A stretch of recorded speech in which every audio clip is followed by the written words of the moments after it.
samu. Ai wallahi ba zan bayar ba, kowa ya fito alƙur'an ba zan bayar kuɗin nan ba. A wannan lokacin nan ba wallahi dinnan nan gunnan ka nan ban ga kudi ba ka muta jamu gaskiya kudin nan yana da yawa na tashi na muna malamai da mu a kasa gari da ka je ka tambayi hukuma ka je ka tambayi kwanar hukuma ka tambayi ka tako kai ka je a cikin gari na nan muka tambaya ni malami ne kowa ya sani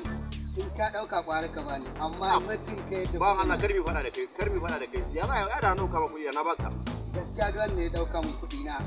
sai da mu in dai har ya batar da shi ya bata ajalinsa mutuwa zai da ban wasa nake muka wallahi ka kudin ka wasa nake muka malam Allah ya kancin banza wai ko malamai